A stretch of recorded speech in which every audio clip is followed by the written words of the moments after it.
কথা বলছিলাম বাচ্চাদের পানি শূন্যতা বা ডিহাইড্রেশন নিয়ে। এই ক্ষেত্রে মা বাবারা অনেক সময় কনফিউজ থাকেন, বুঝতে পারেন না যে একটা বাচ্চার দৈনিক কতটুকু পানি খাওয়া উচিত। সেই ক্ষেত্রে যদি পরামর্শ দিতেন। অবশ্যই। আসলে ছোট বাচ্চাদের এক ধরনের আমরা যেমন খুব 0 to 1 years যেটা আরকি ০ দিন থেকে ১ বছর পর্যন্ত এক ধরনের পানির মেজারমেন্ট থাকে। ১ বছরের উপর ২ বছর পর্যন্ত। তারপরে ৩ থেকে ৪ হলে আমরা এক ধরনের আ মা মেজারমেন্ট করে পানি খাওয়াতে বলি। সেক্ষেত্রে আমি বলব 0 to 6 month অর্থাৎ ০ থেকে ৬ মাস পর্যন্ত বাচ্চাদের তো পানি খাওয়ার দরকার নাই। যেহেতু তারা ব্রেস্ট ফিডিং বাচ্চা। তারা পর্যাপ্ত পরিমাণে কিছুক্ষণ পর, পর মায়ের ব্রেস্ট ফিড করবে। তাতেই তার পানির শূন্যতা বা ডিহাইড্রেশনটা প্রিভেন্ট হবে। আর বুঝবে কিভাবে যেটা কথা বলছিলেন, বাচ্চাদের পেশাবের পরিমাণটা কমে যাবে।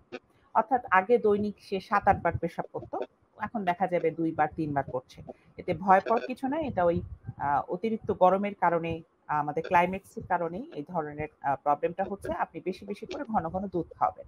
আবার ৬ মাস থেকে ১ বছর পর্যন্ত বাচ্চাদের আমরা সাধারণত বলে দিই যে আপনারা ৫০০ থেকে ১ লিটার পর্যন্ত দৈনিক আ খাওয়াতে পারবেন। সেটা মেজারমেন্ট করে খাওয়াতে হবে এমন না, অনুমান করে খাওয়াবেন। কারণ সব ক্ষেত্রে তো পানি মেজার করে খাওয়া সম্ভব না।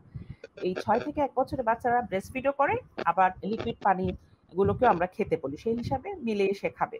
সেক্ষেত্রে ওই একই কথা বলব ৭-৮ বার বা ৫-৬ বারের কম পেশাব হলে বুঝতে হবে পানির শূন্যতা হচ্ছে। আরেকটা হচ্ছে খুব এই বয়সে বাচ্চাদের যে লক্ষণটা ঠোঁট একদম শুষ্ক হয়ে যাবে, চামড়া উঠবে, ড্রাইনেস হবে এবং চামড়াও আপনি একটু টেনে ধরলে দেখবেন ড্রাইনেস হচ্ছে, একটু ফেটে, ফেটে গেছে। এভাবেও ডিহাইড্রেশন আপনি বুঝতে পারবেন। আর কিছু, কিছু ক্ষেত্রে কিন্তু ছোট বাচ্চাদের ক্ষেত্রে হাই টেম্পারেচার জ্বরও আসতে পারে পানির শূন্যতা থেকে, হ্যাঁ? যেটা হয় কয়েকদিন আগে আমার মেয়েও হয়েছিল, ও একটু বড়। তারপরেও এটাও একটা সাইন। আচ্ছা এরপর ১ থেকে ২ বছর, ২ থেকে ৩ বছর এভাবে পানির মাত্রা ১ লিটার, ১.৫ লিটার, ২ লিটার এভাবে করে আমরা একটা মেজারমেন্ট হিসাব করি। সেক্ষেত্রে ডিহাইড্রেশন সাইন গুলো আমি যেগুলা বললাম সেগুলাই পাবেন। বড় বাচ্চাদের ক্ষেত্রে জ্বর নাও আসতে পারে, ড্রাইনেস না হলেও ওই ইউরিনারি আউটপুট যেটা পেশাবের কমে যাওয়ার প্রবণতাটা সব বয়সী আপনি বুঝতে পারবেন। কম হচ্ছে এবং বাচ্চা নিজেও বলবে যে সারাদিন আমার বেশি পেশাব হয়নি। হ্যাঁ? এবং পানিও খাচ্ছে কম।